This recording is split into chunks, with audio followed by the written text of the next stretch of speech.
Praise to the Most High God, Abraham, Isaac, and Jacob. Peace to everyone that's here today. Kind of late, but y'all here. I like it, though. Peace to everyone that's watching us. Well, we're not watching us. We don't have no internet. But that's listening on the phone lines. That is always as good to stand before you on the Lord's Sabbath and get some understanding out of his book. And like always, we deal with subjects out of the Bible. Today we're going to deal with some thinking. The title of the lesson is the thoughts of the thoughts of the mind. And people don't understand that the thoughts of your thoughts are spirit as well. And you can have some evil thoughts and some good ones.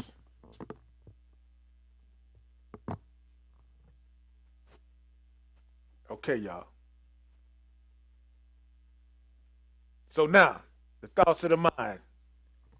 Evil thoughts and good thoughts. And the more good you think, the more good you're going to do. And the more evil you think, the more evil you're going to do. And like I said, your actions are predicated on what you're thinking. Because thought precedes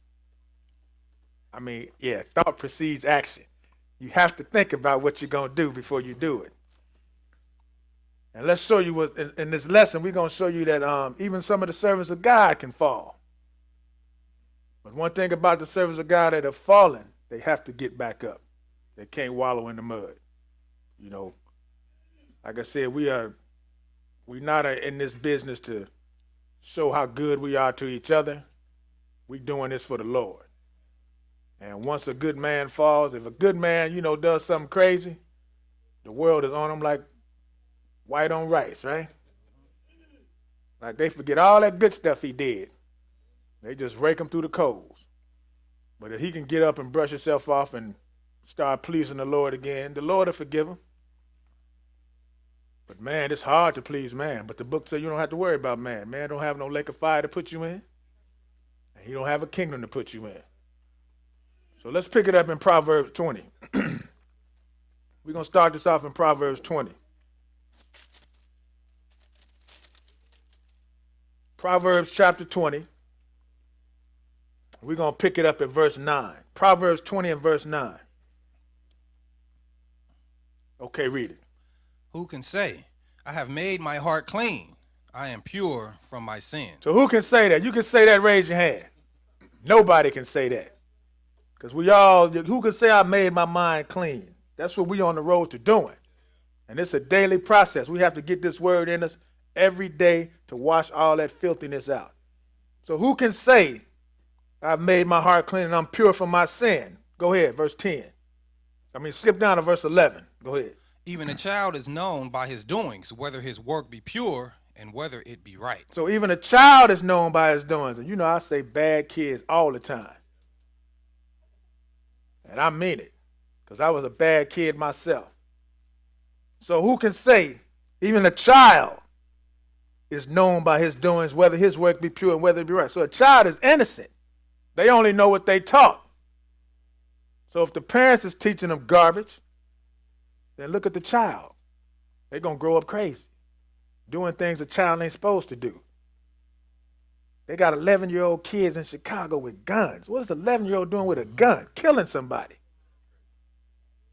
Yeah, 11.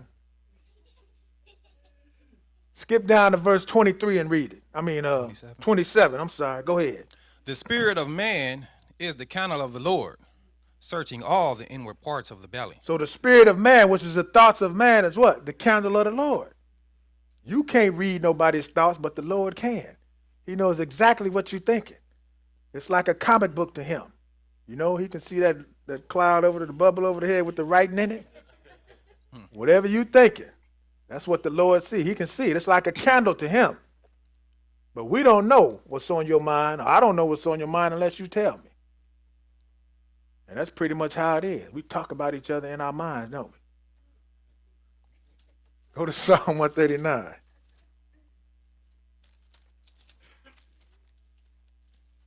Psalm 139. We're going to pick it up at verse 1. Psalm 139 and verse 1. Okay, read. O Lord, thou hast searched me and known me. Thou knowest my downsittings and my uprisings. Thou understandest my thoughts afar off.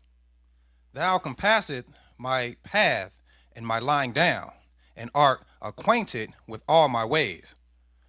For there is not a word in my tongue, but lo, O Lord, thou knowest it altogether. So the Lord knows you better than you know yourself. And Satan know you too. Don't forget that. He know all your weaknesses. But, oh Lord, thou hast searched me and known me. You know me when I'm sitting down. You know me when I'm getting up. You understand my thoughts are far off. Skip down to verse 23 and read it.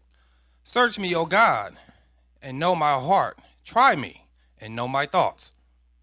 And see if there be any wicked way in me, and lead me in the way everlasting. So search me, Lord. Look at my mind, Lord. Search my heart.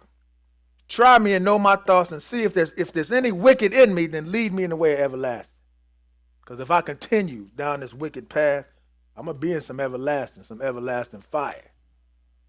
So we asking for the Lord. We praying to the Lord to search me, O Lord, and give me a clean heart. Clean my mind up. Because we don't need, servants of God don't need to be thinking crazy. But then again, you know, they do. Ephesians 6. So let's see how you get yourself girded up so you don't have these evil thoughts.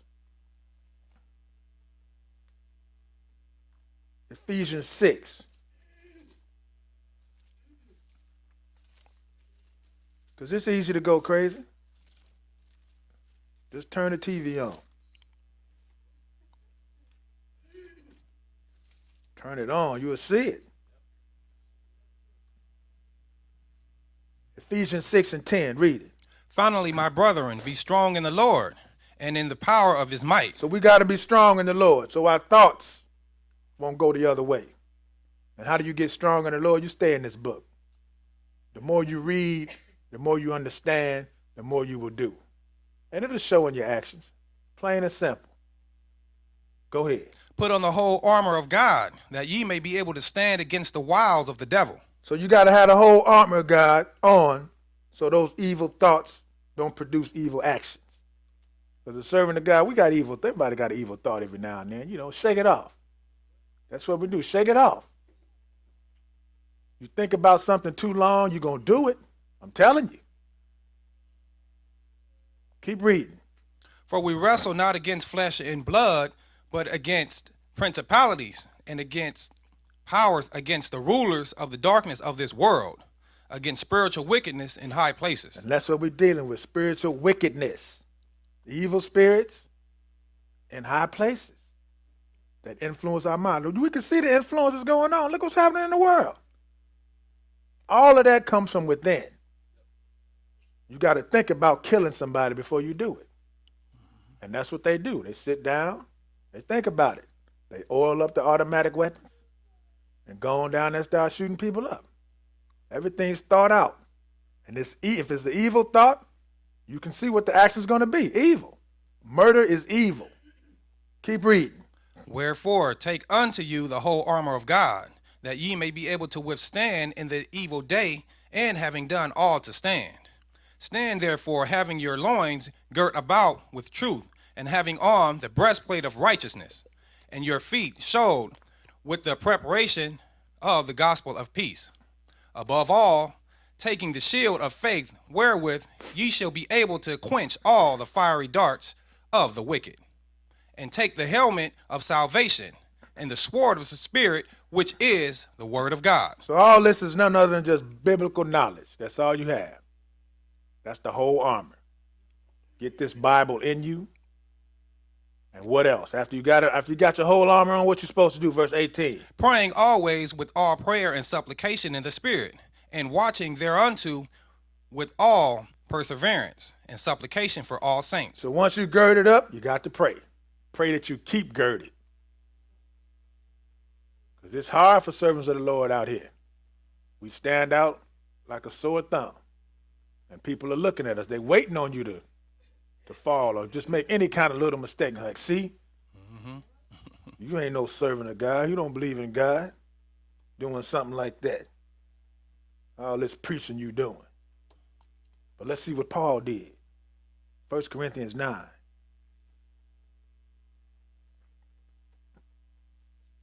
Because we come in contact with people daily. Gentiles, Hamites, Sodomites, dope heads, everything.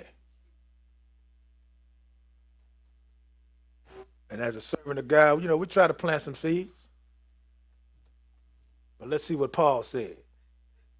1 Corinthians 9,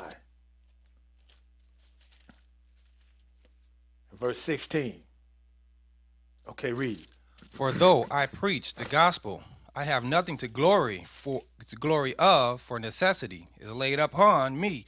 Yeah, woe is unto me if I preach not the gospel. So now as a servant of the Lord, you're compelled to spread this word out. But the book say, woe unto you if you don't do this. Because you're going to be like that man that took that one talent and buried it. And woe is not good when it comes to the Lord.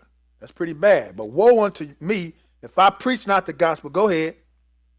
For if I do this thing willingly, I have a reward. But if I, against my will, a disposition of the gospel is committed unto me. Keep reading. What is my reward then?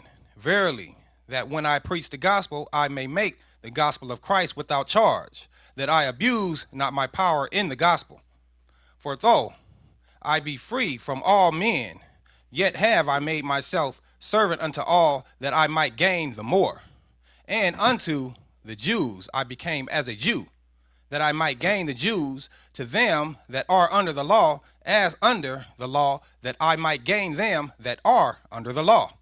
To them that are without law, as without law, being not without law to God, but under the law to Christ, that I might gain them that are without law. To the weak became as I weak, that I might gain the weak. I am made all things to all men, that I might by all means save some. So this is what Paul is saying. Look, you got to be all things to all people. Because some Hebrews, when I'm dealing with somebody, I know how to talk to a Hebrew that know he's a Hebrew. But then you got them Israelites out there that don't know they Israel. You got to talk to them a different way.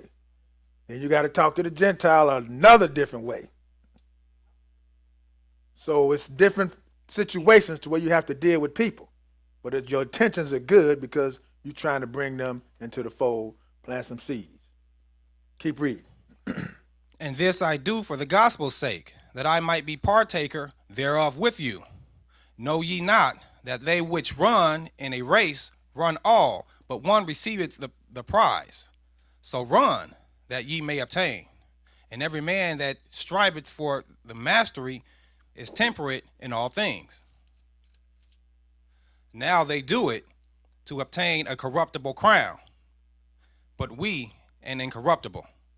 I therefore so run, not as uncertainly, so fight I not as one that beateth the air, but I keep under my body and bring it into subjection, lest that by any means, when I have preached to others, I myself should be a castaway. So Paul is saying, look, after I've done all this preaching and people are watching me, I still got to keep my own self in check.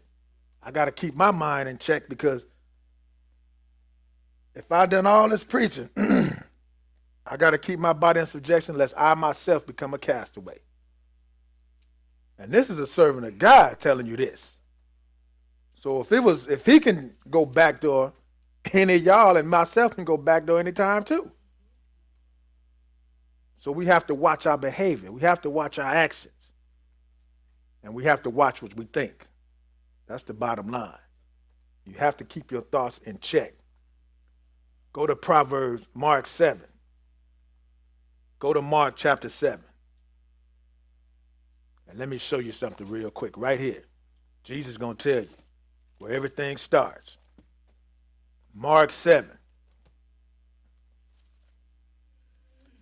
The title of the lesson is The Thoughts of the Mind. If you got your mind focused on Christ, then you'll have the mind of Christ. And anything outside the mind of Christ is Satan. That's it. Nothing else. Nothing in between. Mark 7 and verse 14. Okay, read. And when he had called all the people unto him, he said unto them, Hearken unto me, every one of you, and understand. So Jesus is always telling the people to listen. Hearken means hear, listen. He that has ears, let him hear. But Israel don't want to listen. Go ahead. There is nothing from without a man that entering into him can defile him. But the things which come out of him, those are they that defile the man. If any man have ears to hear, let him hear. And when he was entered into the house from the people, his disciples asked him concerning the parable.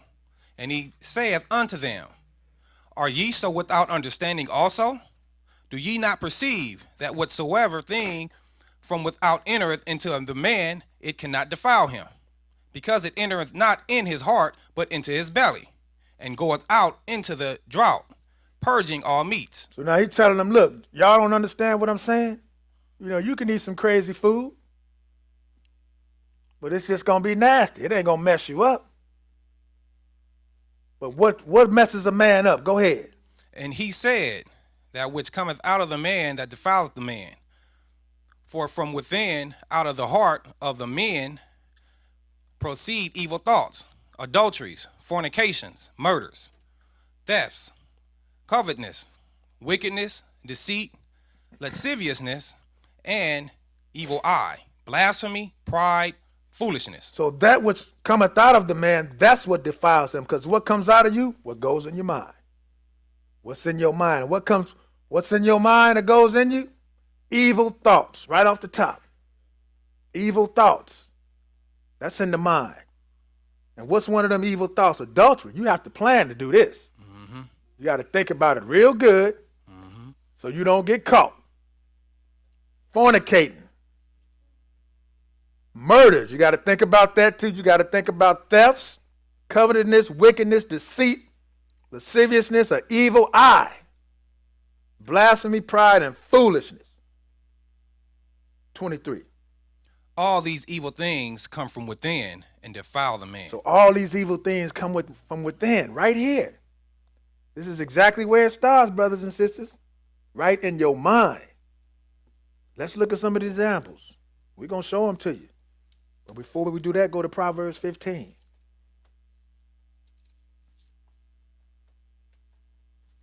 That's what defiles you. All those evil thoughts. Proverbs 15, one verse. Verse 26.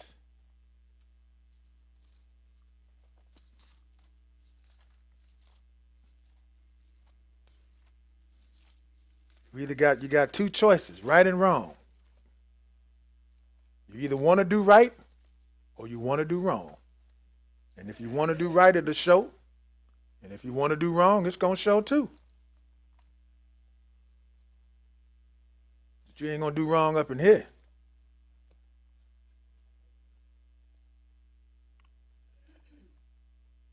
One verse, 26, read it. He that laboreth for himself, for his mouth craveth it of him. Is that it? That's what I wanted? 26, man.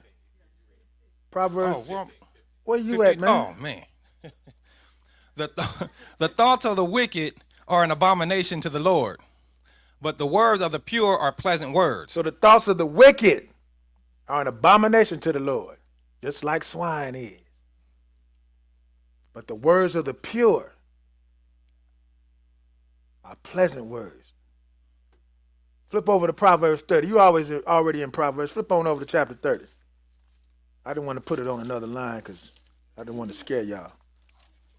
There's actually more than 30 scriptures in this lesson.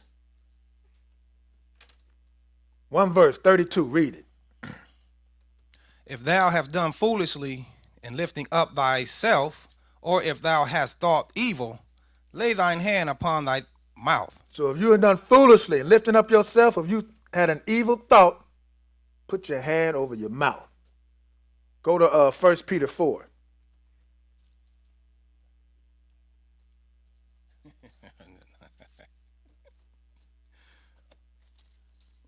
First Peter 4.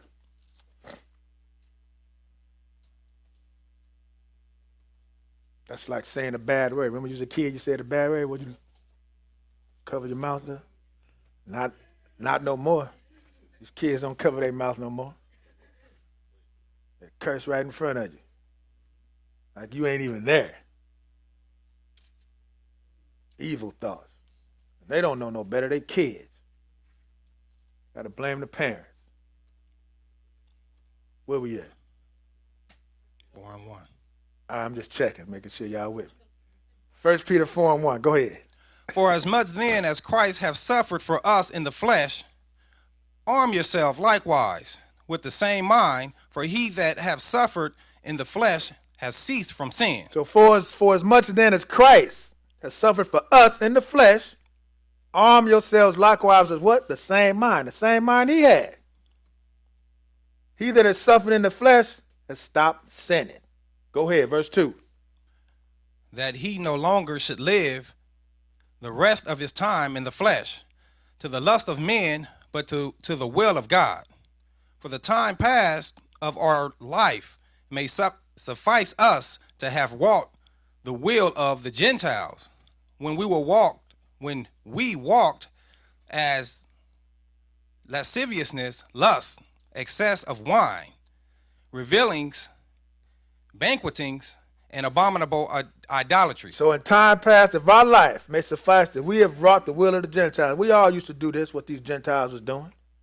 Lasciviousness, lust, excess of wine, revelings, banquetings, and abominable idolatries. Verse 4, go ahead.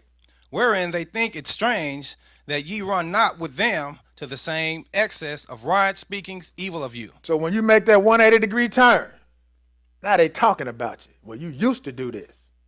Well, now I don't want to do it no more. I'm serving the Lord. Now you crazy and you evil. They want to talk about you. Don't make no sense. Matthew 5. Matthew chapter 5. So we got to keep that same mind that Christ had. He suffered. And he suffered for doing good, and that's what we're suffering for, doing good. That's why the Sabbath day is so important. People just take it lightly. Well, I'll watch it on TV. Okay. 5:27, read it. Let's see what Jesus said. Ye have heard that it was said by them of old time, Thou shalt not commit adultery.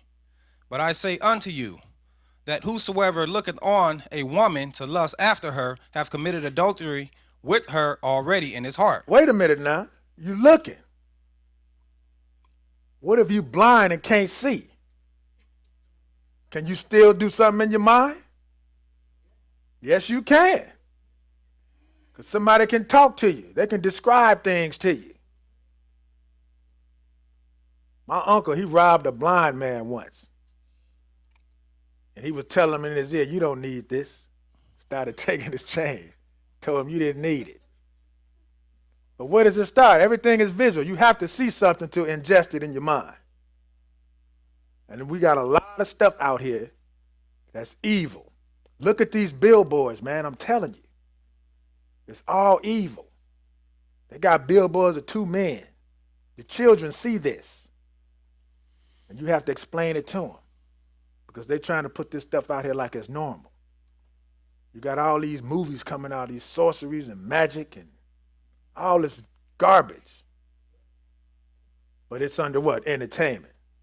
Look, I ain't saying don't go to the movies or watch TV, but I'm telling you, be careful what you're looking at. Be careful what you watch. Keep reading. And if thy right eye offend thee, pluck it out, and cast it from thee. For it is profitable for thee that one of thy members should perish, and not that thy whole body should be cast into hell. So if you got a problem looking and lusting, put your eyes out. You don't have to worry about it. You'll just be blind the rest of your life, but you'll wake up in the kingdom. So that's what Jesus is telling you. Whatever problem you have, Nip it in the bud right now. You got sticky fingers? Cut your wrist off. Cut your hands off. You got a problem stealing.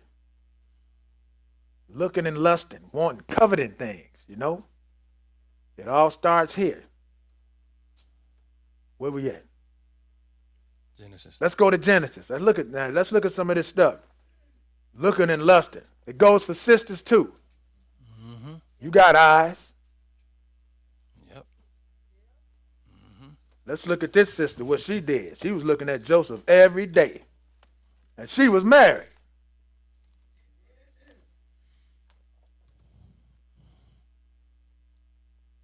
Everybody in here got eyes. I got 4 of them.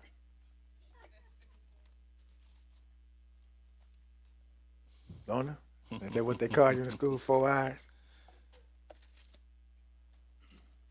But anyway, Genesis 39. Pick it up at verse 1. Genesis 39 and verse 1. Okay, read. And Joseph was brought down to Egypt, and Potiphar, an officer of Pharaoh, captain of the guard in Egypt, brought him of the hands of the Ishmaelites, which had brought him down thither. And the Lord was with Joseph, and he was a prosperous man, and he was in the house of the master of the Egyptian. And his master saw that the Lord was with him, and that the Lord made all that he did to prosper in his hand. And Joseph found grace in the sight and Joseph found grace in his sight, and he served him, and he made him overseer over his house, and all that he had he put into his hand. So now here's Joseph. He was sold to Potiphar. Now he's Joseph's slave, but the Lord was with him. And Potiphar put him in charge of his house. And everything was going good while Joseph was running it. He was like overseer. Ain't that something? A slave. So you can prosper in your servitude. And that's what he did. But then skip down to verse 7. Go ahead. And it came to pass after these things that his master's wife cast her eyes upon Joseph, and she said, Lie with me. So now after it came to pass, now here's the master's wife looking at Joseph. And she got to lusting and said, Look, lie with me. But what did he do? Verse 8. But he refused and said unto his master's wife, Behold, my master walketh not what is with me in the house, and he hath committed all that he have to my hand. There is none greater in this house than I, neither hath he kept back anything from me, but thee, because thou art his wife. How then can I do this great wickedness and sin against God? So as a servant of God, he did what? He refused. He refused all her advances. But she was driving reckless on him every day. Verse 10. And it came to pass, as she spake to Joseph day by day, that he hearkened not unto her, to lie by her, or to be with her. So she was on this dude so much, he probably couldn't even do his job within the house because she was going to be on him. Every day. This is what we read, right? Day by day, she was on him. Go ahead. And it came to pass about this time that Joseph went into the house to do his business, and there was none of the men of the house there within. And she caught him by his garment, saying, Lie with me. And he left his garment in her hand and fled and got him away. So he went into the house to do his business and with nobody there. So now this was a chance. So now she had to get physical on the dude. So she grabbed him and said, Lie with me. And what did he do? He booked up. He booked up so fast he ran right out of his clothes. Go ahead. And it came to pass, when she saw that he had left his garment in her hand and was fled forth, that she called unto the men of the house, of her house, and spake unto them, saying, See, he hath brought in an Hebrew unto us to mock us. He came in unto me to lie with me, and I cried with a loud voice. And it came to pass, when he heard that I lifted up my voice and cried, that he left his garment with me and fled and got him out. Now, you know she lying. She's making up some stuff against Joseph. Go ahead. And she laid up his garment by her until his Lord came home. And she spake unto him according to these words, saying, The Hebrew servant which thou hast brought unto us came in unto me to mock me. And it came to pass, as I lifted up my voice and cried, that he left his garment with me and fled out. And it came to pass, when his master heard the words of his wife, which she spake unto him, saying, After this manner did thy servant to me, that his wrath was kindled. So now when she told her husband, the cat was upset. He was mad. And if this had really been true, I think he believed Joseph, because I think he knew his wife was lying. I can't say it. I'm gonna say it, but I think he did, because if this had happened, now this dude's a slave, and he hitting on my wife, he dead automatically. Done with. No ifs, ands, or buts about it. But he probably knew the wife he had, so he threw him in prison. Go ahead. And Joseph's master took him and put him into the prison, a place where the king's prisoners were bound. And he was there in the prison. So he was there. He got locked up on some what? Trumped up charges. Man didn't do nothing, but was doing right. And he got locked up.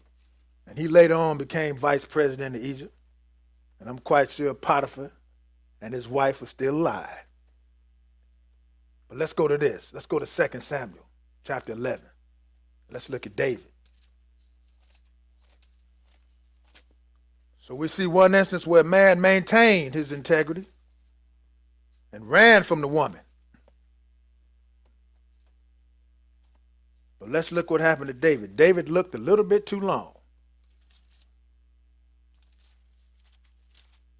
And if you look at something long enough, what the book says, you lust after it, you done messed up right here already.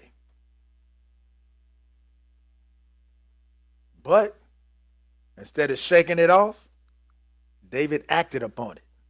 And that's what got him in trouble. Not only him, but messed up his whole house. He should have put his eyes out right there. 2 Samuel 11, and pick it up at verse 1. Go ahead. And it came to pass, after the year was expired, at the time when kings go forth to battle, that David sent Joab and his servants with him, and all Israel, and they destroyed the children of Ammon, and besieged Rabbah. But David tarried still at Jerusalem. And it came to pass, and in an evening tide, that David arose from off his bed, and walked upon the roof of the king's house. And from the roof he saw a woman washing herself, and the woman was very beautiful to look upon.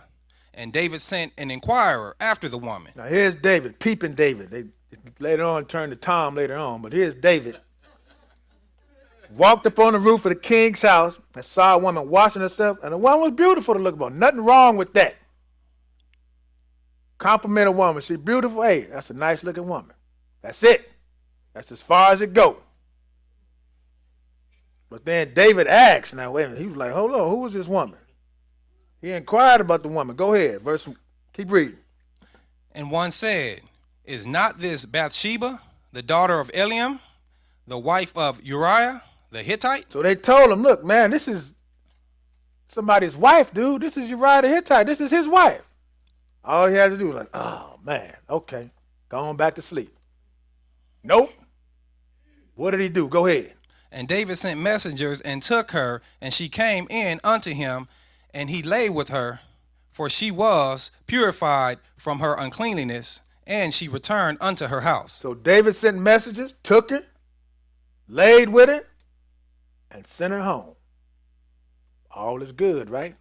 But the Lord is looking. Verse 5, go ahead. And the woman conceived and sent and told David and said, I am with child. Uh-oh.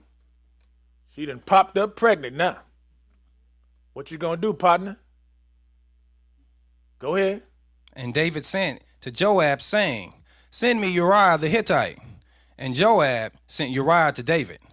And when Uriah was come unto him, David demanded of him how Joab did, and how the people did, and how the war prospered. Now he playing it smooth. Now he done slept with the man's wife, got her pregnant, and now they sitting down chilling like ain't nothing happened.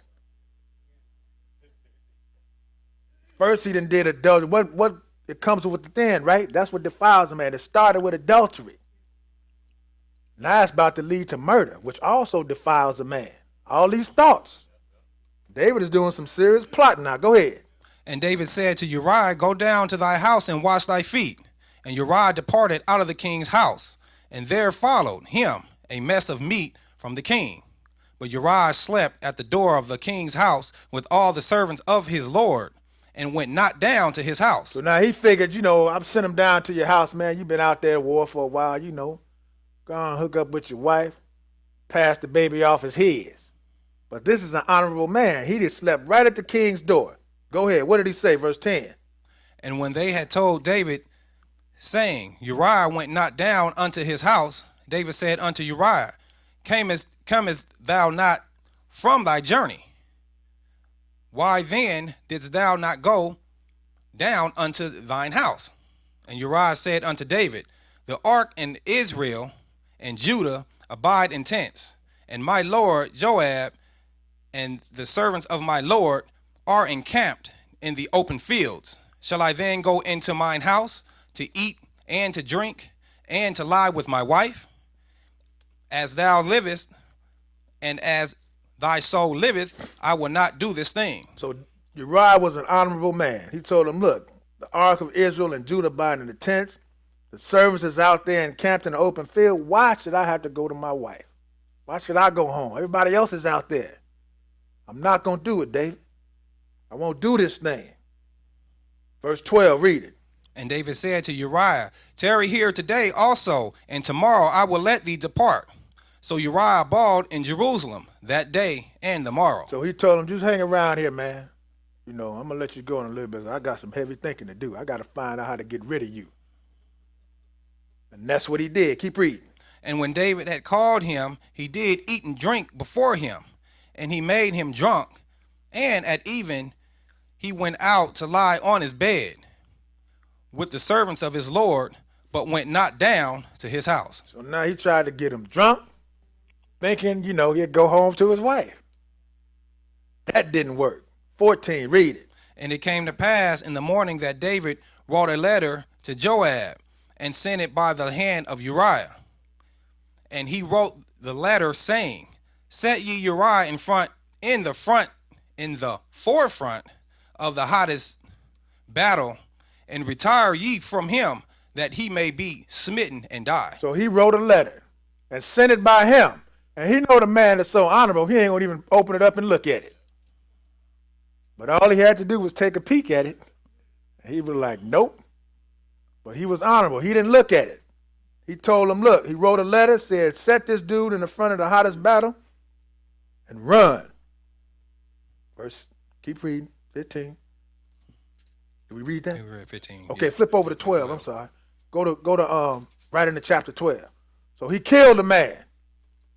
Everything is cool. So he think. Mm-hmm. So he sent Nathan the prophet to spin him a parable. David got upset. And Nathan put him on blast. Chapter 12, verse 9. Read it. Wherefore hast thou despised the commandments of the Lord to do evil in his sight? Thou hast killed Uriah the Hittite with the sword, and hast taken his wife to be thy wife, and hast slain him with the sword of the children of Ammon. Now therefore the sword shall never depart from thine house, because thou hast despised me, and hast taken the wife of Uriah the Hittite to be thy wife. Thus saith the Lord, Behold, I will raise up evil against thee out of thine own house, and I will take thy wives before thine eye, and give them unto thy neighbor, and he shall lie with thy wives in the sight of the sun. For thou didst it secretly, but I will do this thing before all Israel and before the sun. So what did he do? He said, David, I'm going to mess you up, man. You took that man's wife, you had that man killed. I'm going to get you. And I'm going to get you within your own house. All you had to do was put your eyes out, man. That's all you had to do. If it was that bad, what the book say, pluck your eyes out if you can't maintain it. Because if looking gets you in trouble, you don't need to be looking. Keep reading. And David said unto Nathan, I have sinned against the Lord. And Nathan said unto David, the Lord also hath put away thy sin, thou shalt not die. So he was supposed to get killed. Adultery is punishable by death. They were supposed to bring both of them out and stone them. But David acknowledged his sin, and the Lord said, okay, I done put it away. But you still going to pay for this. And this is what's going to happen right off the top. 14, go ahead. Howbeit, because by this deed thou hast given great occasion to the enemies of the Lord to blaspheme, the child also that is born unto thee shall surely die. So what did this child do? Nothing. But it had to die because of what? What David did. That evil thought got that child killed. Not only this child, but a few more of his other kids too. His grown kids, they got caught up in it. So that evil was swirling within the household, within his family. Let's go to 2 Samuel 13. Now let's look at it. So the young child got killed. Now it's time for the older ones to get a taste of it. 2 Samuel 13 and verse 1. Go ahead. And it came to pass after this that Absalom, the son of David, had a fair sister whose name was Tamar. And Amnon, the son of David's loved, and the son of David loved her. So now you got Absalom and his sister Tamar from the same mama. And then you got Amnon, another son of David from a different mother. But this cat, Amnon, is in love with his sister Tamar. I mean, he's so in love with her, he's sick in love with her. And that's sick. Go ahead. And Amnon was so vexed that he fell sick for his sister Tamar, for she was a virgin, and Amnon thought it hard for him to do anything to her. So now he fell sick in love with her, but because she was a virgin, he couldn't figure out how to do something to her. Because he couldn't fathom it in his head. I can't do this, but I'm in love with her. I can't do it. I'm in love. I can't. He's going back and forth. He knows it's wrong. All he needs is a push. And here comes Satan. Go ahead. Verse 3. But Amnon had a friend whose name was Jonadab, the son of Shemiah, David's brother, and Jonadab was a very subtle man. Now this is Shimei, his cousin. And the book say he was a subtle man. That means he was slick and evil. So he the one that hatched up this plan. But we're going to read it. Go ahead. And he said unto him, Why art thou, being the king's son, lean from day to day? Wilt thou not tell me? And Amnon said unto him, I love Tamar, my brother Absalom's sister. And Jonadab said unto him, Lay thee down on thy bed, and make thyself sick. And when thy father cometh to see thee, say unto him, I pray thee, let my sister Tamar come and give me meat, and dress the meat in my sight, that I may see it and eat it at her hand. So Amnon lay down and made himself sick. So now here's the plan, partner. This is what you do. You make yourself sick. And when David gonna come see you, tell him, look, I want my sister to come and fix me something to eat. And I want her to feed it to me. Go ahead. And when the king was come to see him, Amnon said unto the king, I pray thee, let Tamar my sister come and make me a couple of cakes in my sight, that I may eat at her hand. Then David sent home to Tamar, saying, Go now to thy brother's Amnon's house, and dress him meat. So Tamar went to her brother's Amnon's house, and he was laid down, and she took flour and kneaded it at, made cakes in his sight. You all right, man? And did bake the cakes. So now she went down there to cook for him. He just laid up. You know, he ain't sick. So you can imagine what he's thinking. He laid up in the bed, checking out his sister. This is sick. This is lasciviousness right here. But where did it start? In his mind. Who put it in his mind? His cousin. All he had to do was like, no, man, you can't do this, because he was already going back and forth in his head. But all he needed was that push to that evil side. And he got it. And He going right along with it. He's sitting there looking at his sister. She cooking for him. Now it's time for him to feed her. Go ahead. Nine, go ahead. And she took a pan and poured them out before him. But he refused to eat. And Amnon said, Have out all men from me. And they went out, every man from him. And he sent everybody out the room. This is some craziness, foolishness right here about to go down. Go ahead. And Amnon said unto Tamar, Bring the meat into the chamber, that I may eat of thine hand. And Tamar took the cakes which she had made, and brought them into the chamber to Amnon her brother. And when she had brought them unto him to eat, he took hold of her, and said unto her, Come lie with me, my sister. And she answered him, Nay, my brother, do not force me, for no such thing ought to be done in Israel. Do not do this folly. So she told him straight up, dude, this is foolishness, man. You don't need to do this. But she being weak, she can't run because dude got a hold of her. So what did he do? Go ahead. And whither shall I cause my shame to go? And as for thee, thou shalt be as one of the fools in Israel. Now therefore, I pray thee, speak unto the king, for he will not withhold me from thee. So now she was doing some fast talking because, talk to David. He might, but nah, she know that wasn't going to go down. She was just trying to get away from this cat. But he wasn't trying to listen. 14, go ahead. Howbeit, he would not hearken unto her voice, but being stronger than she, forced her and lay with her. So this cat raped his own sister. 15, read it. Then Amnon hated her exceedingly, so that the hatred wherewith he hated her was greater than the love wherewith he had loved her. And Amnon said unto her, Arise, be gone. So once he came to his senses, I guess it wasn't, what he expected.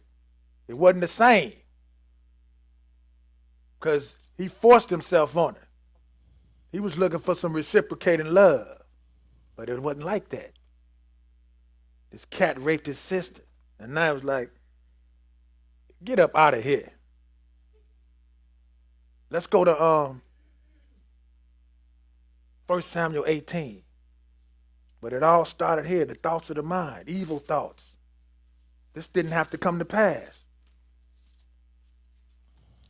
But it happened because David didn't want to put his eyes out.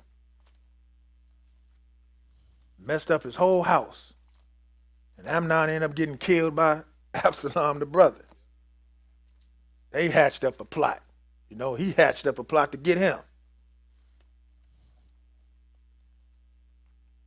But this is some of the stuff that festers in people's minds, That's why there's all this wickedness running around in the world. Evil thoughts. Wickedness. We got some examples of some good stuff too. But the good people always get killed for doing good. 1 Samuel 18. And pick it up at verse 10. 18 and 10. Read it. And it came to pass on the morrow that the evil spirit from God came upon Saul, and he prophesied in the midst of the house, and David played with his hand, as at other times, and there was a javelin in Saul's hand. So now it came to pass. There's another evil spirit came upon Saul.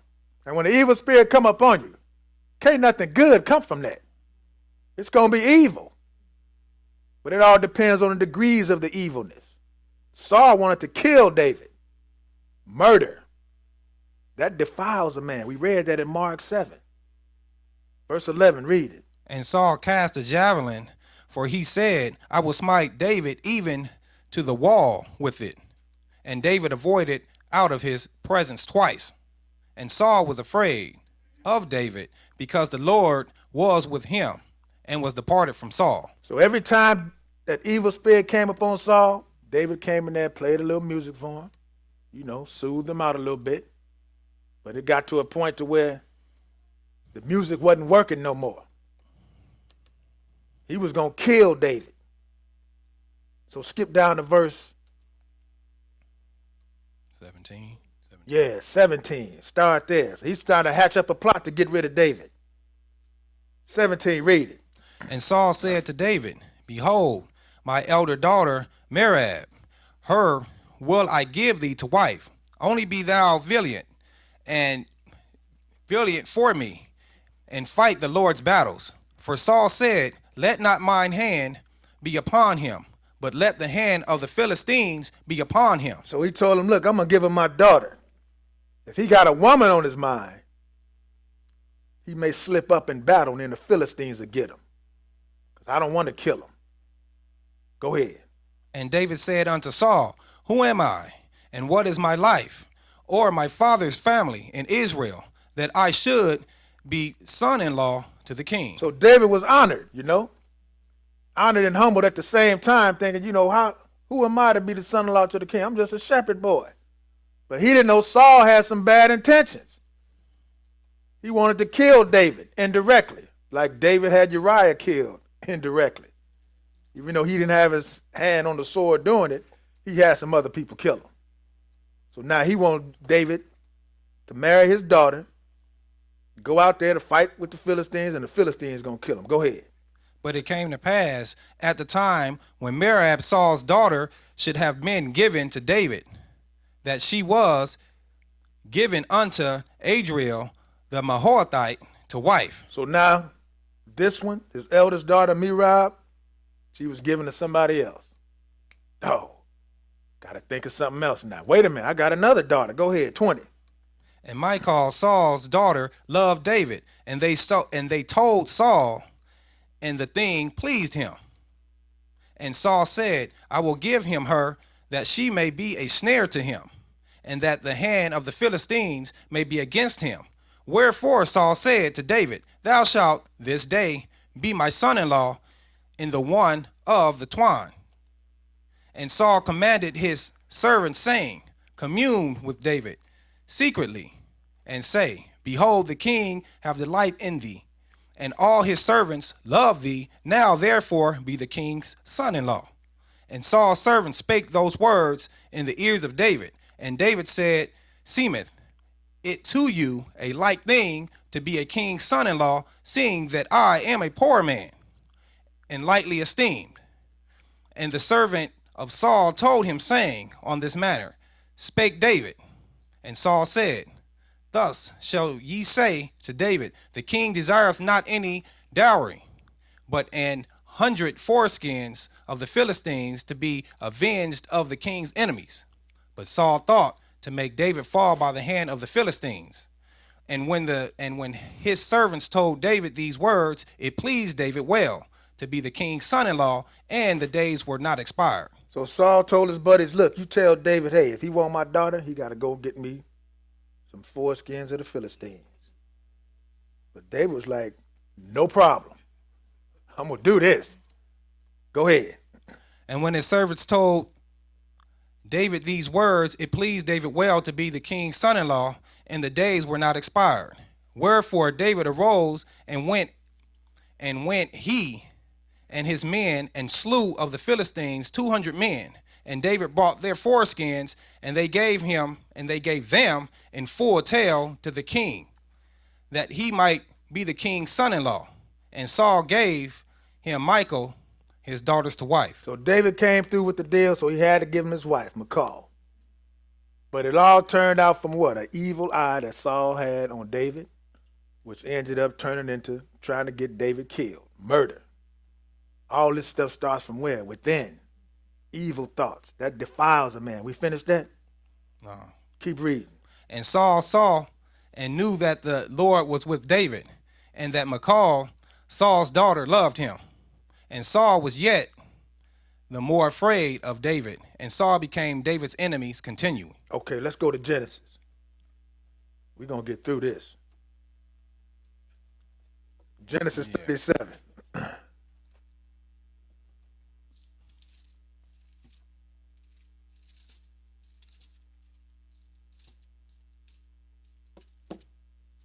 Genesis 37.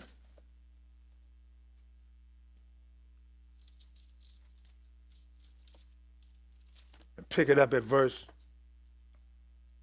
1. 37 and 1. Let's look at these cats, Joseph's brothers, plotting on them. Your own family members. out to get you for no reason. 37:1, read it. And Jacob dwelt in the land wherein his father was a stranger, in the land of Canaan. These are the generations of Jacob. Joseph, being 17 years old, was feeding the flock with his brethren, and the lad was with the sons of Bilhah, and with the sons of Zilpah, his father's wives, and Joseph brought unto his fathers their evil report. So Joseph was a snitch, but he didn't have the deserve to get killed for that. But go ahead.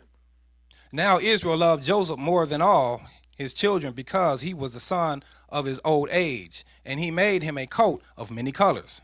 And when his brethren saw that the father loved him more than all his brethren, they hated him, and could not speak peaceably unto him. And Joseph dreamed a dream, and he told it his brethren, and they hated him yet the more. So now his brothers saw that Jacob loved Joseph more than the rest of them, so they hated him. So they got an evil eye towards their own brother because of the favoritism their father's showing towards him. So now they're going to hatch up a plan. We're going to get this dude. Skip down to verse 12 and read it. And his brethren went to feed their father's flock in Shechem. And Israel said unto Joseph, do not thy brethren feed the flock in Shechem?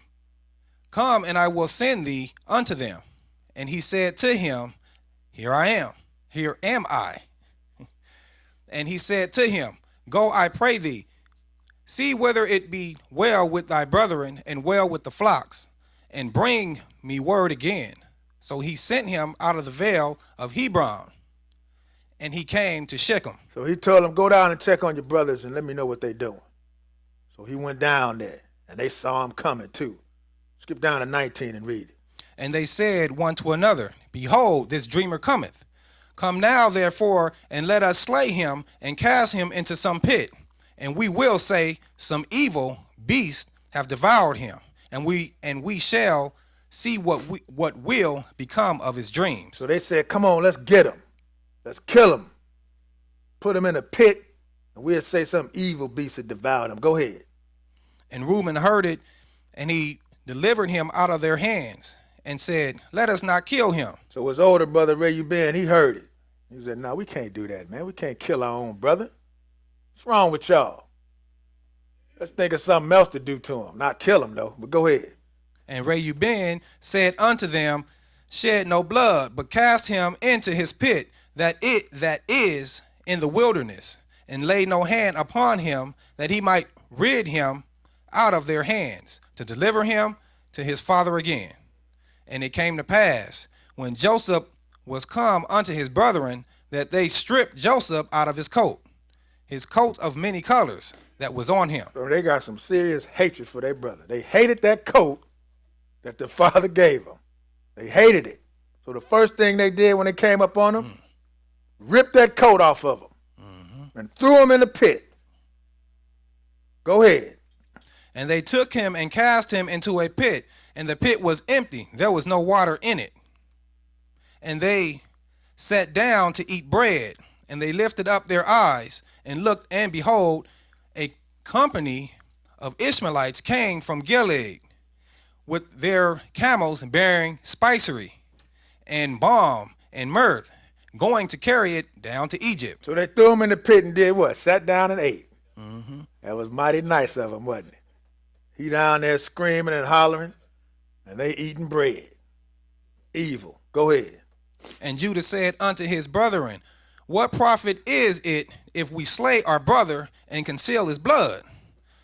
Come and let us sell him to the Ishmaelites, and let not our hand be upon him, for he is our brother and our flesh. And his brethren were content. Then there passed by Midianites, merchantmen, and they drew and lifted up Joseph out of the pit, and sold Joseph to the Ishmaelites for 20 pieces of silver, and they brought Joseph into Egypt. So it went from killing him to throwing him in a pit to selling him into slavery. The lesser of three evils, but it was all an evil thought. And they was sitting down. They hatched all this up, man. They was thinking about it. Let's go to Joshua 7.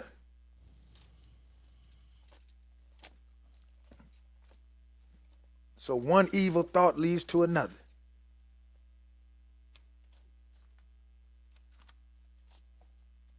So the best thing to do is shake it off. The evil thought pop up, shake it off. You look too long, you're going to do wrong. You think wrong long enough, you're going to do wrong. There's too many examples in the book to show you that. And nothing has changed to this day. Everybody's still the same. You're either doing evil or you're doing good. And look at this guy.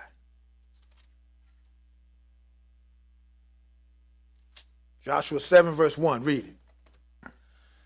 But the children of Israel committed a trespass in the accursed thing for Ashcan, the son of Carmi, the son of the Zabdi,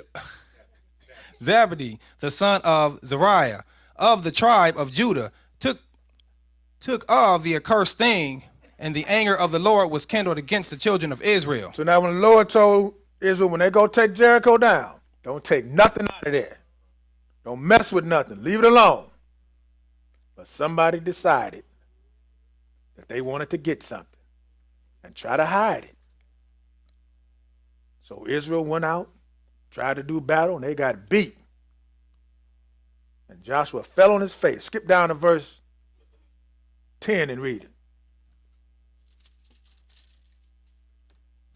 And the Lord said unto Joshua, Get thee up, wherefore liest thou thus upon thy face?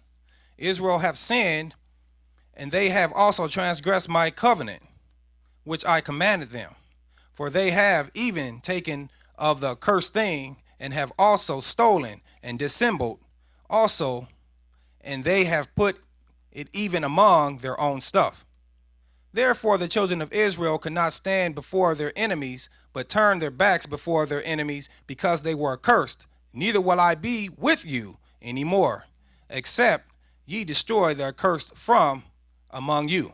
So the Lord told Joshua, that's why y'all couldn't defeat these people, because you messed up. Somebody took something, and they trying to hide it. Now you need to find this thing and this person that took it and get rid of it, and everything will be all right. Go ahead, verse 13. Up, sanctify the people, and say, Sanctify yourselves against tomorrow. For thus said the Lord God of Israel, There is an accursed thing in the midst of thee, O Israel. Thou canst not stand before thine enemies until ye take away the accursed thing from among you. So he told them up, get the people, separate the people. And we're going to find out who did this. And he found out too. Skip down to verse 16 and read it. So Joshua rose up early in the morning and brought Israel by their tribes, and the tribes of Judah was taken. And he brought the family of Judah, and he took the family of Zerites, and he brought the family of the Zerites, man by man, and Zabdi was taken. And he brought his household man by man, and Ashcan, the son of Carmi, the son of Zabdi, the son of Zariah, of the tribe of Judah, was taken. That's Achan, man, not Ashcan. Achan. Hey, you know what it is. Verse 19, read it. And Joshua said unto Achan, My son, give, I pray thee, glory to the Lord God of Israel, and make confession unto him, and tell me now what thou hast done. Hide it not from me. So now Joshua went Catholic priest on him. He was like, come on, son. Confess your sins. What did you do wrong? Go ahead.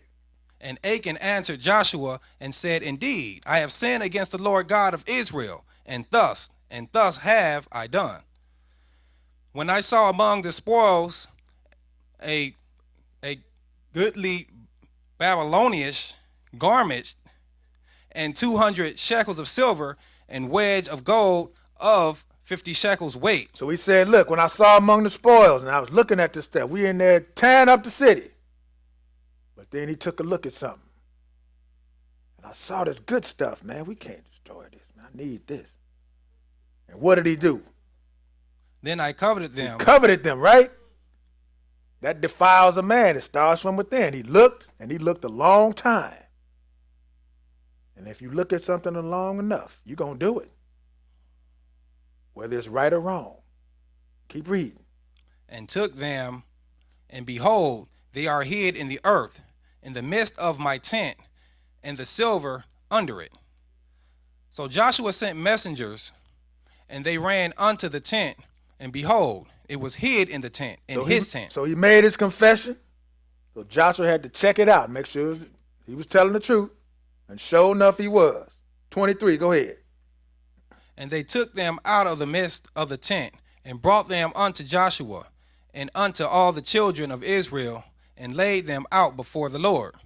And Joshua and all Israel with him took Achan, the son of Zariah, and the silver of the garment, and the wedge of gold, and his sons, and his daughters, and his oxen, and his asses, and his sheep, and his tent, and all that he had, and they brought them unto the valley of Achor. So they got the silver, the gold, his sons, his daughters, everything the man owned, and brought it to the valley. And Joshua, he had to step back, because something about to happen to this dude. He don't want to get hit with them rocks either. He got to get out the way.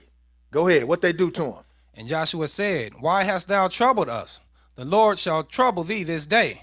And all Israel stoned him with stones, and burned them with fire, after they had stoned them with stones. So he said, all Israel, everybody had a rock, because he brought all this trouble upon the nation.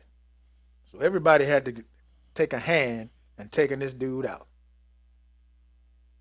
And then they burned him up. And everything was cool after that, right? Luke 10. But it all started with the thought, right?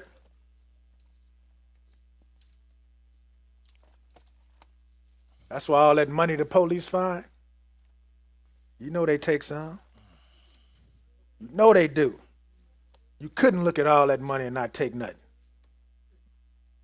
I know they do. I done heard too many stories. All that dope they find.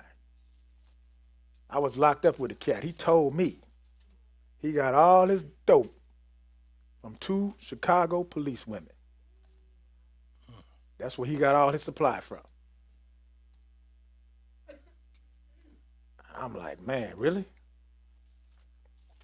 I seen it firsthand too. Seen it. I went to this party. This lady cop in Chicago, in Inglewood. Inglewood is rough. Probably rougher than Inglewood out here. Because you got some good parts of Inglewood out here. But Inglewood in Chicago, all of it's bad. And this lady, she was a police. She had a garage. She had an additional something on the top of her garage. It looked like a disco up there. And she the police. And she threw a party. You could hear that party going on for 3 blocks. She had tables all set up. Didn't nobody mess with it. Nobody. As bad as Inglewood was, her house didn't get broken into. But you know. I don't know where I was going with that. But let's go to Luke 10. Everybody's on the tape. Police looking at all that money. All that don't make it to lockup. Guaranteed. Luke 10, verse 30. Read it. And Jesus answering said, A certain man went down from Jerusalem to Jericho, and fell among thieves, which stripped him of his raiment, and wounded him, and departed, leaving him half dead. I just read this to let you know. A certain man, he got jumped. Some thieves, right? That starts up in here too. They stripped him and beat him up and left him half dead. Evil thoughts. You got to think about stealing. I thought about it too. That was the first crime I committed. I got locked up for stealing. Didn't have to steal. But it was so easy. It was in the mall. They had all, you know how they had all that stuff outside the stores? It ain't in the store, it's outside. Walked by it once, walked by it again. The third time, I snatched me something. And then they got me after that. But I'm saying, you looking. It already started here. I'm like, man, ain't nobody there. It's easy. Take it. And they took me. Acts chapter 5. And this is a husband and wife team right here. Stealing from the Lord. Sat down together and concocted this plan. And the Lord got them. Acts 5 and verse 1. Read it. But a certain man named Ananias with Sapphira, his wife, sold a possession and kept back part of the price, his wife also being privily to it, and brought a certain part and laid it at the apostles' feet. So they sold a possession and they kept back part of the price. They didn't give it all to the disciples.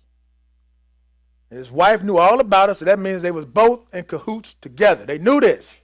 Go ahead. But Peter said, Ananias, why have Satan filled thine heart to lie to the Holy Ghost and to keep back part of the price of the land? So who filled his mind to do this? Satan. Evil spirit, evil thought. Go ahead. Whiles it remained, was it not thine own? And after it was sold, was it not in thine own power? Why hast thou conceived this thing in thine heart? Thou hast not lied unto men, but unto God. So they made a vow to the Lord. Look, everybody was selling their stuff and giving it all to the Lord. But they didn't want to give it all to him. They wanted to keep a little bit for themselves. But Peter didn't pull the covers off of them. Told him, look, man, you didn't have to do this. You did not have to sell it and give it to us.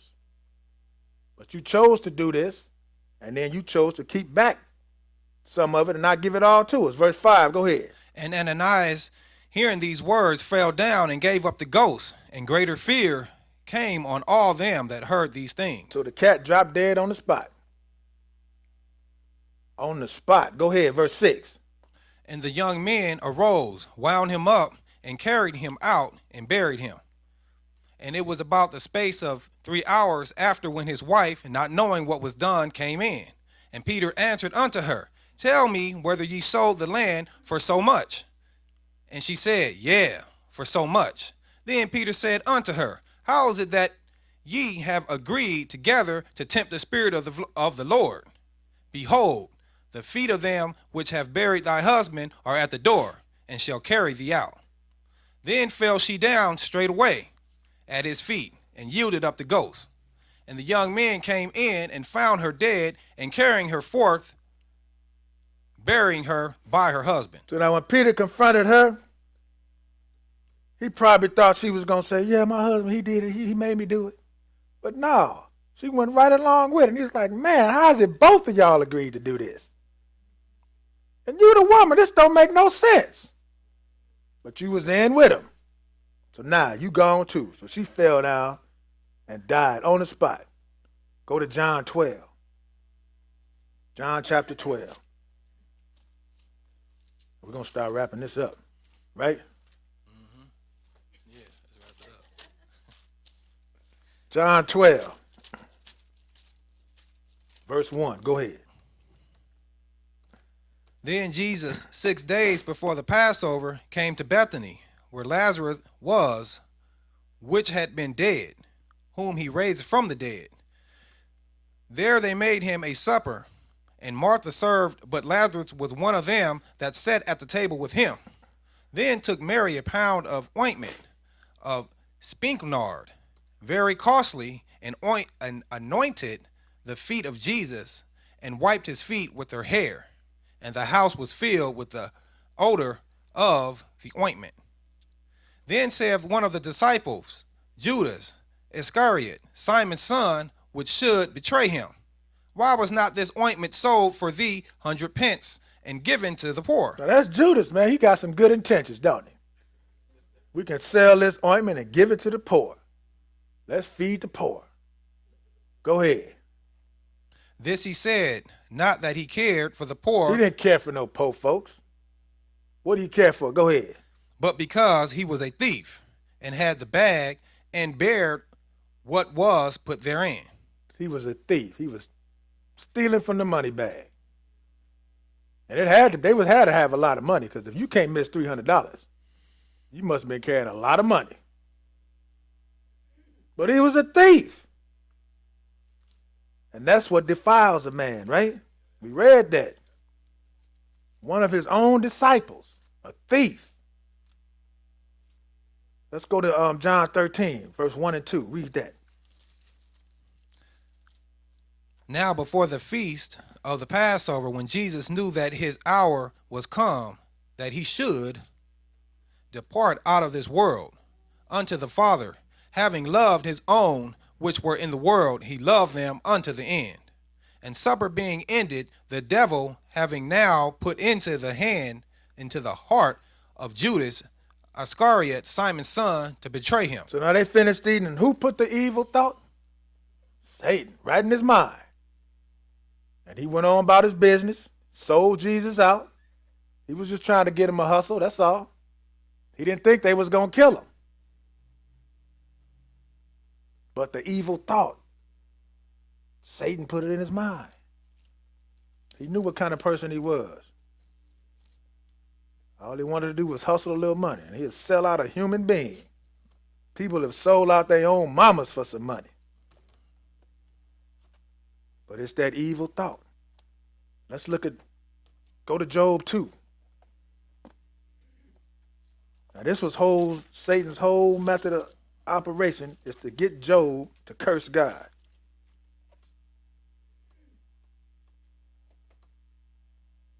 Job 2 and verse 1, read it. Again, there was a day when the sons of God came to present themselves before the Lord, and Satan came also among them to present himself before the Lord. And the Lord said unto Satan, From whence comest thou? And Satan answered the Lord, saying, From going to and fro in the earth, and from walking up and down in it. And the Lord said unto Satan, Hast thou considered my servant Job, that there is none like him in the earth, a perfect and an upright man, one that feareth God and escheweth evil, and still he holdeth fast his integrity, although thou movest me against him to destroy him without cause. And Satan answered the Lord and said, Skin for skin, yea, all that a man hath will he give for his life. But put forth thine hand now and touch his bone and his flesh, and he will curse thee to thy face. So Satan is telling God, look, mess his body up a little bit, and I bet you he'll curse you to your face. So this is Satan's thing, right? He's going to try to get Job to curse God. Go ahead. And the Lord said unto Satan, Behold, he is thine hand, but save his life. So went Satan forth from the presence of God, and smote Job with sore boils, from the sole of his foot unto his crown. And he took him a potsherd to scrape himself withal, and he sat down among the ashes. Then said his wife unto him, Doest thou still retain thine integrity? Curse God and die. Wait a minute, where did she get that from? That came from Satan. That came directly from Satan. Told her, why do you maintain your integrity? Curse God and die. So we see Satan can work through people to influence you. Look what Amnon's cousin did. Hatched out that whole plan to rape his own sister. My father used to tell me, look, son, if you're going to do something wrong, do it by yourself. Don't let nobody know what you're doing. But then God knows. But he was talking from the streets, though. But keep reading. We finished that? 10. Read 10. But he said unto her, Thou speakest as one of the foolish women speaketh. What? Shall we receive good at the hand of God, and shall we not receive evil? In all this did not Job sin with his lips. So he did the right thing, called his woman a fool. Mm-hmm. That's right. You want to call your wife a fool in a subtle way? Just tell her you sound like Job's wife. Only somebody in the truth to know that one. Proverbs 21.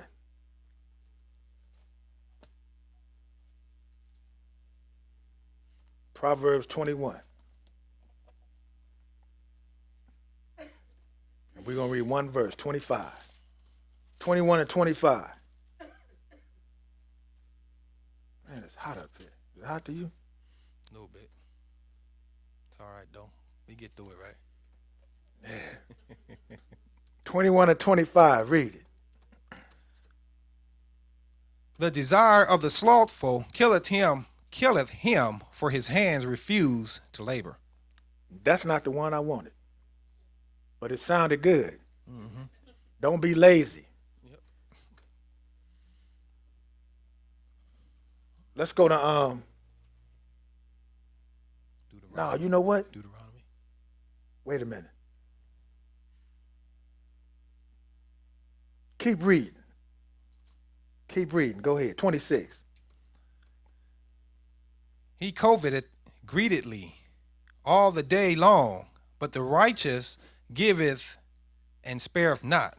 27. Read that too. The sacrifice of the wicked is abomination. How much more when he bringeth it with a wicked mind? Yeah, that's what I wanted. But that's good. Let's go to Deuteronomy 15. So the sacrifice of the wicked is an abomination to the Lord, and especially if he's bringing it with a wicked mind. Wicked, man. Got to shake it off.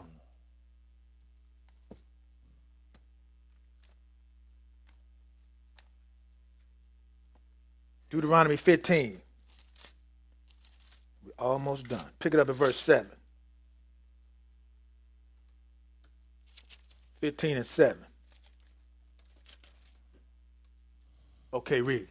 If there be among you a poor man of one of thy brethren within any of thy gates in thy land, which the Lord thy God giveth thee, thou shalt not harden thine heart, nor shut thine hand from thy poor brother. So you're supposed to help the poor. If they ask, help them out. I know most of these cats is out there hustling. Mm-hmm. You only get one shot with me. I'm going to help you one time. If I see you running around doing the same thing, you can't look at me no more. But you got to give them the benefit of the doubt. They poor, they out there begging, help them out.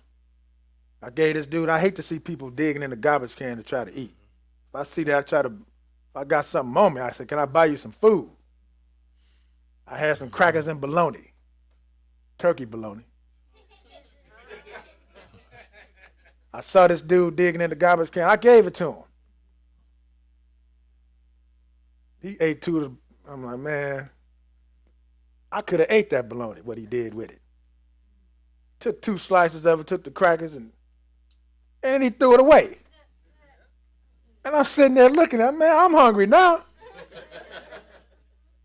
But yeah, if you see the poor, help them out. But you got people out there hustling. Keep that in mind. And I hate to see these women out here with these babies. They use them as a front. But and they don't want to say nothing to you. They don't say nothing. They put the sign on you, And they give you that sad look. All right, one time. If I see you through here again, I mean, come on. What are you doing? But you got to help them. Keep reading, verse 8. But thou shalt open thine hand wide unto him, and shalt surely lend him sufficient for his need in that which he wanteth. Beware that there be not a thought in thy wicked heart, saying, the 7th year, the year of release, is at hand, and thine eye be evil against thy poor brother, and thou givest him naught, and he cry unto the Lord against thee, and it be sin unto thee. Thou shalt surely give him, and thine heart shall not be grieved when thou givest unto him, because that for this thing the Lord thy God shall bless thee in all thy works, and in all that thou puttest thine hand unto. For the poor shall never cease out of the land. Therefore I command thee, saying, thou shalt open thine hand wide unto thy brother, to thy poor, and to thy needy in thy land. So help the poor folks out. Don't be thinking crazy about them. Some of them are genuinely out there that just can't do without. And as a servant of the Lord, you got to help them. If they ask you, you have to help them. But watch out for them hustlers, man.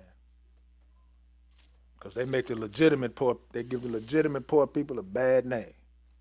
Because there's some people actually out there that need help and some people that's out there hustling.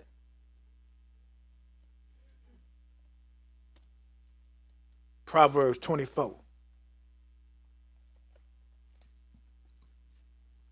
Proverbs 24.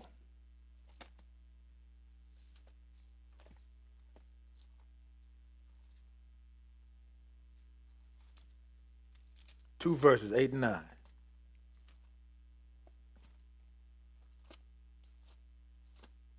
Okay, read it. He that deviseth to do evil shall be called a mischievous person. The thought of foolishness is sin, and the scorner is an abomination to men. So he that devises to do evil shall be called a mischievous person. And the thought of what? Foolishness is sin. Because foolishness what? Defiles a man. We read that in Mark. Foolishness defiles you. Because foolish thoughts bring on foolish actions. Let's go to Romans 1.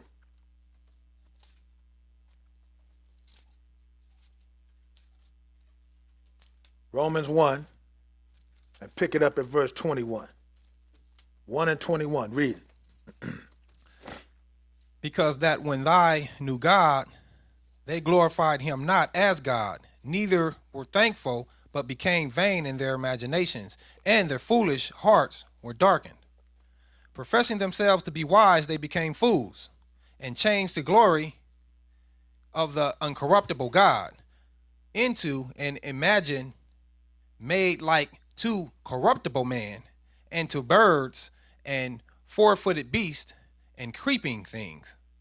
Wherefore God also gave them up to uncleanness through the lust of their own hearts, to dishonor their own bodies between themselves. So if you want to continue to not do the truth, do all this idol worship, the Lord will give you up to uncleanness through the lust of what? Your own mind. Unclean thoughts produce unclean actions. Men sleeping with men, women sleeping with women, and all other foolishness. Go ahead. Who changed the truth of God into a lie, and worshiped and served the creatures more than the Creator, who is blessed forever. For this cause God gave them up unto vile affections, for even their woman did change the natural use into that which is against nature. And likewise also the men, leaving the natural use of the woman, burn in their lust one to another, men with men, working that which is unseemly, and receiving in themselves that recompense of their errors which was met. So all this stuff they doing out here, evil. It's an evil thought. Bottom line. Just like adultery is evil, fornicating is evil, sodomy is evil. Because you got to think about it. And when you think about it, you act on it. Go ahead, verse 8. And even as they did not like to retain God in their knowledge, God gave them over to a reprobate mind to do those things which are not convenient. So we see the Lord to turn you over to Satan. And you got the reprobate mind. And once you got the X on your back here, it's over. You are finished. But we don't know who's reprobate and who's not. There's so much wickedness out there because people can change. We don't know if God gave them a reprobate mind. Now, only God knows. All we can do is drop the seeds, pray they get some understanding, and turn from their wickedness. But if God done turned them over, all the praying in the world ain't going to help them. Like he did Saul. What did he tell Samuel? Stop praying for this dude. I'm done with him. I'm going to kill him. He's reprobate. I done turned him over. I'm done with him. Go get me somebody else. Go ahead. Being filled with all unrighteousness, fornication, wickedness, covetousness, maliciousness, full of envy, murder, debate, deceit, malignity, whisperers, backbiters, haters of God, despiteful, proud, boasters, inventors of evil things, disobedient to parents, without understanding, covenant breakers, without natural affection, implacable, unmerciful. So all these reprobate mind, it's in the mind. Your mind is reprobate. So now your mind is full of evil thoughts. Unrighteousness, fornication, wickedness, covetousness, maliciousness, full of envy, murder, debate, deceit, malignity, whispers, backbiters, haters of God, despiteful, proud boasters, inventors of evil things, disobedient to parents, no understanding, covenant breakers, no kind of natural affection, implacable, unmerciful, verse 32. Who knowing the judgment of God, that they which commit such things are worthy of death, not only do the same, but have pleasure in them that do them. How can you have pleasure in somebody that's killing somebody else? But there's people out there that like that. Where's the pleasure in disrespecting your parents? Covetousness, maliciousness, fornication. Only wicked people have pleasure in all these wicked acts. And they go right along with it. Go to 1 Corinthians 3. 1 Corinthians 3. We're going to pick it up at verse 18. 3 and 18.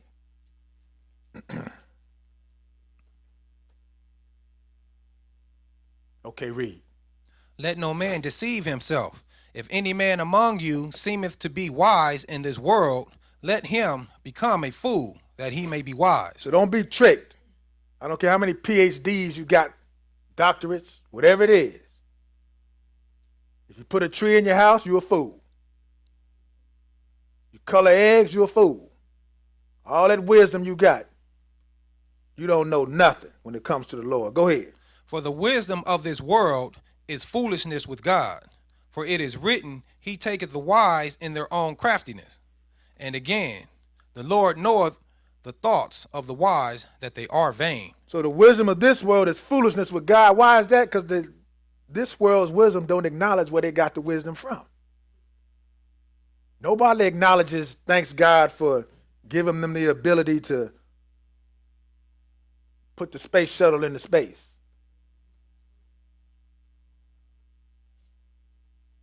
That's some serious knowledge right there. You know, create a jet, a plane flying up in the air. Look at them old pictures of them Wright brothers, you know. They done came a long way. They up in space now, but nobody acknowledges where they got this wisdom from. That's why the Lord say it is wisdom. He'll take the wise in his own craftiness. The wisdom of this world is foolishness with God. And again, the Lord knows the thoughts of the wise, that they are what? Nothing. The thoughts of the wise are nothing when it comes to the Lord. Let's go to Ecclesiastes 10. Ecclesiastes 10.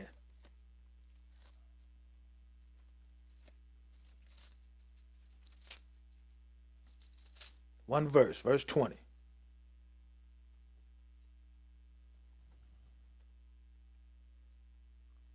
So just in case you laying down in the bed and decide to think something evil on somebody, the Lord can hear it. 10 and 20, read it. Curse not the king, no, not in thy thought, and curse not the rich in thy bedchamber. For a bird of the air shall carry the voice, and that which hath wings shall tell the matter. So the Lord gonna hear everything you hear. You think. Whether you by yourself or sitting here, silent, he can hear you. So beware of what you're thinking. Go to Luke 6. Luke 6. And pick it up at verse 6. Luke 6 and verse 6.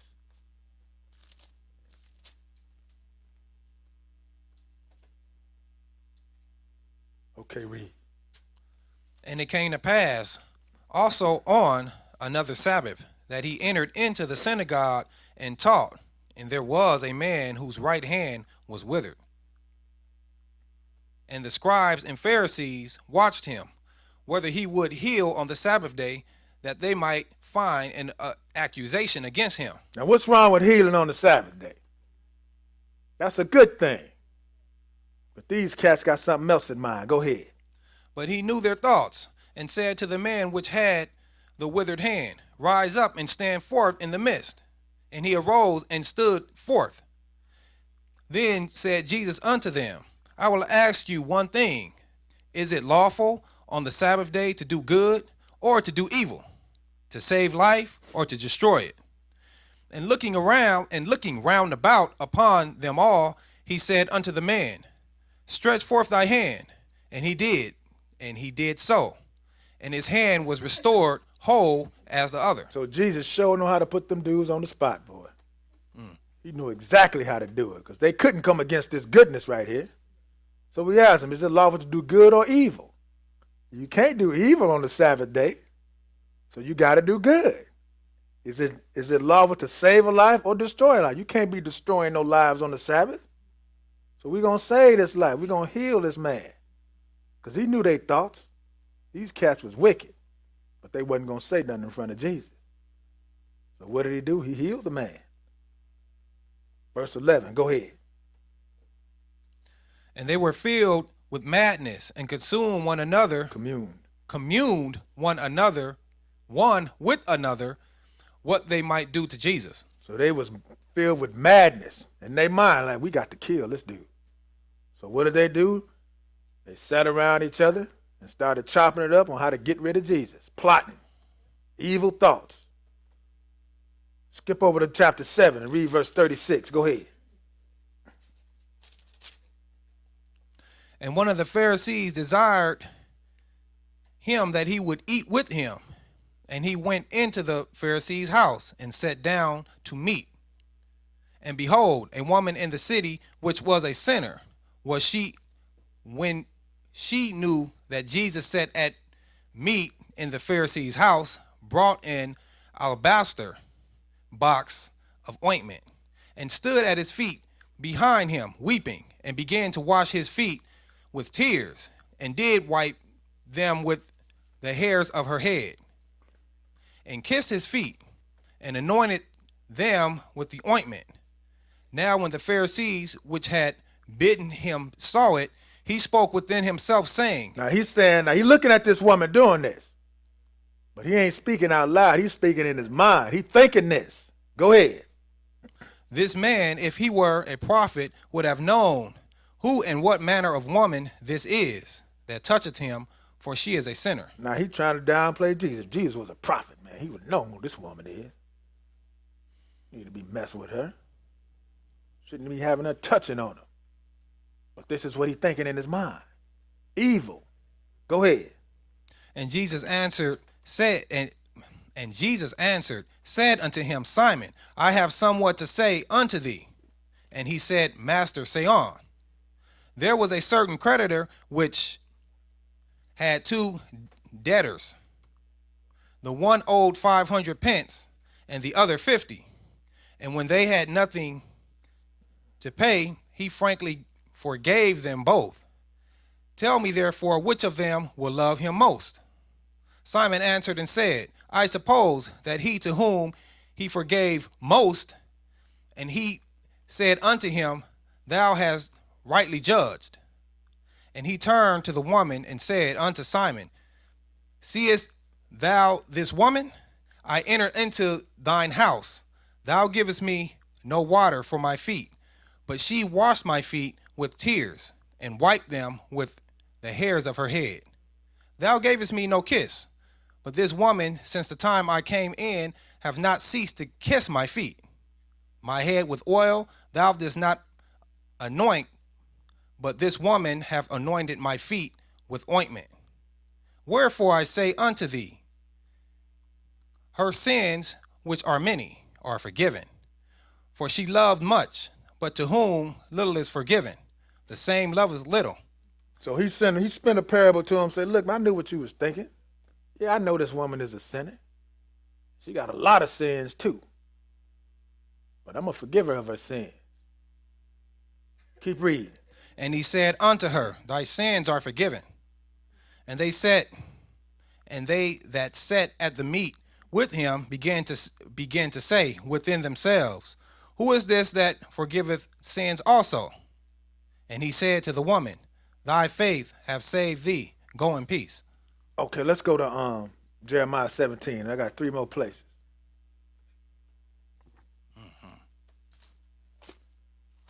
Jeremiah 17. So Jesus, when he was in the flesh, he could read people's minds. Because he knew exactly what them cats was thinking. All the time. That's why it's no different now. He can read what you thinking. That's heavy right there. That's to get you notice. I better not think nothing crazy about nobody. Shake it off. 17:5, read it. Thus said the Lord, Cursed be the man that trusteth in man, and maketh flesh his arm, and whose heart departed from the Lord. So cursed is the man that trusteth in man, and maketh flesh his arm, and whose mind departs from the Lord. Because if your mind is off the Lord, it's only on Satan. That's it. Go ahead. For he shall be like the heath in the desert, and shall not see when good cometh, but shall inhabit the parched places in the wilderness, in a salt land, and not inhabited. Blessed is the man that trusteth in the Lord, in whose hope the Lord is. For he shall be as a tree planted by waters, and that spreadeth out her roots by the river, and shall not see when heat cometh, but her leaf shall be green, and shall not be careful in the year of drought, neither shall cease from yielding fruit. The heart is deceitful above all things, and desperately wicked. Who can know it? So the heart is what? The mind. And the Bible says the mind is deceitful. It's the most deceitful thing on the planet. Above all things, who can know it? I don't know your mind. Only you know it, and the Lord. It's desperately wicked, deceitful above all things. Who can know it? Verse 10, the Lord know it. I, the Lord, searches the heart. I try the reins, even to give every man according to his ways and according to the fruit of his doing. So the Lord searches your mind, and he tries you. And he going to give you your reward according to your doings. If you're thinking evil, I guarantee you're going to do evil. And the Lord is going to reward you according to what you're doing. Because everybody's going to be judged according to their works. So you better do right now. Not right now, but do right now. Right now, do right now. Go to Proverbs 21.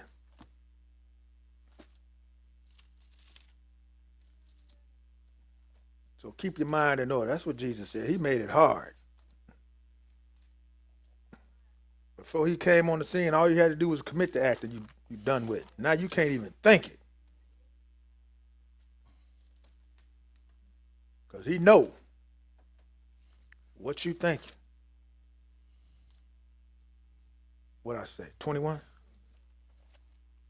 Let me get there. Proverbs 21.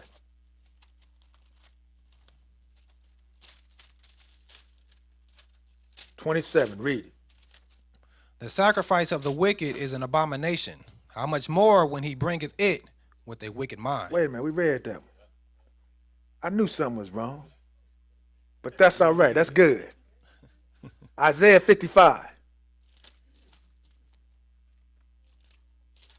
That's what happens when you up early, man.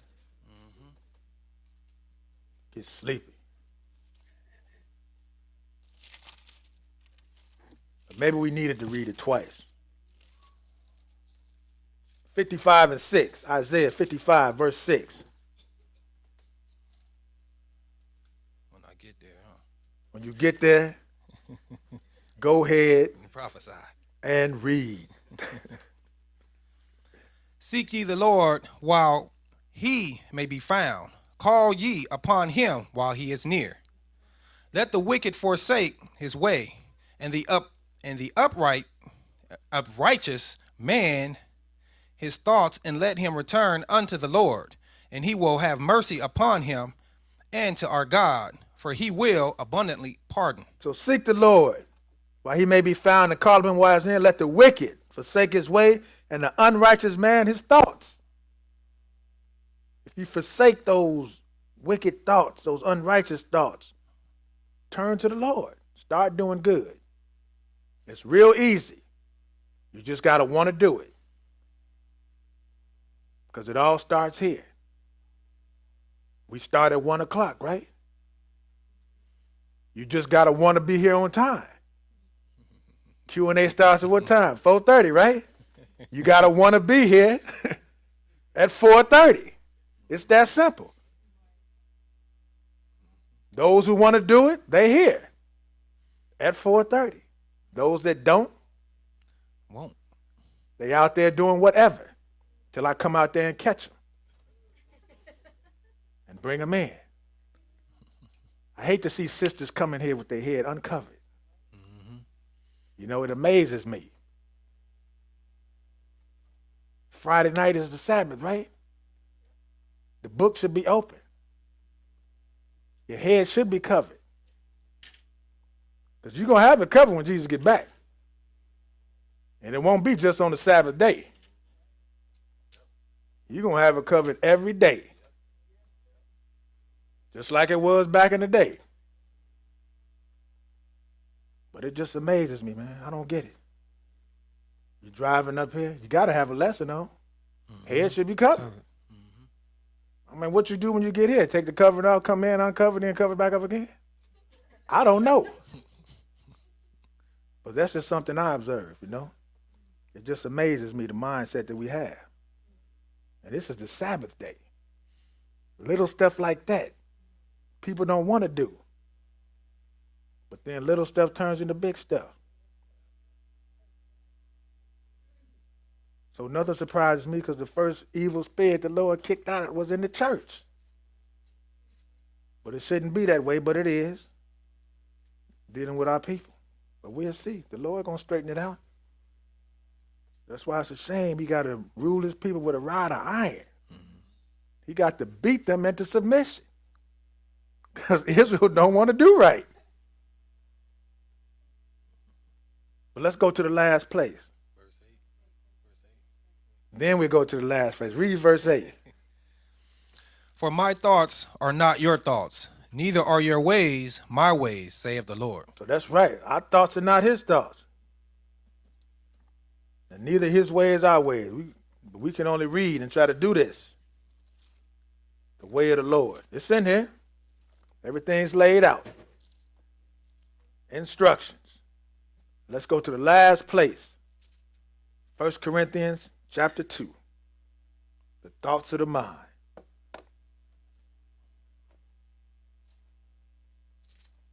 We're going to pick it up at verse 1. Okay, read it.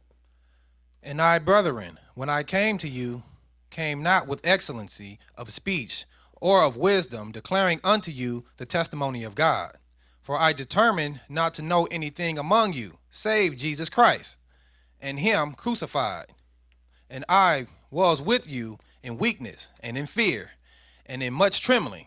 And my speech and my preaching was not with enticing words of man's wisdom, but in demonstration of the Spirit and of power. So he said, look, my speech was not with enticing words of a man's wisdom, but in demonstration. Paul showed you his actions. The man had good thoughts based on the scriptures, and he acted upon those. He showed you. It's real easy. You just got to want to do it. You got to want to do right. That's the bottom line. Go ahead. That your faith should not stand in the wisdom of men, but in the power of God. Howbeit we speak wisdom among them that are perfect, yet not the wisdom of this world, nor of the princes of this world, that come to naught. But we speak the wisdom of God in a mystery, even the hidden wisdom which God ordained before the world unto our glory, which none of the princes of this world knew. For had they known it, they would not have crucified the Lord of glory. But as it is written, eye have not seen, nor ear heard, neither have entered into the heart of man the things which God hath prepared for them that love him. That's right. We can't even imagine stuff. Go ahead. But God hath revealed them unto us by his Spirit. For the Spirit searcheth all things, yea, the deep things of God. For what man knoweth the things of a man, save the spirit of man which is in him? Even so, the things of God knoweth no man but the Spirit of God. So what man knoweth the things of a man, save the spirit of? I don't know what's on your mind unless you tell me. And I'm not saying give me a piece of your mind. I won't know. I'm not a mind reader. You have to tell me, I can't read your mind. You want some money? Ask me. I can't read your mind. Go ahead. Now we have received not the spirit of the world, but the Spirit which is of God, that we might know the things that are freely given to us of God, which things also we speak, not in the words which man's wisdom teacheth, but which the Holy Ghost teacheth, comparing spiritual things with spiritual. But the natural man receiveth not the things of the Spirit of God. But the natural man can't get this because he got evil thoughts in his head. Go ahead. For they are foolishness unto him. Neither can he know them, because they are spiritually discerned. But he that is spiritual judgeth all things, yet he himself is judged of no man. For who have known the mind of the Lord, that he may instruct him? But we have the mind of Christ. And I hope you got some understanding in Jesus' name.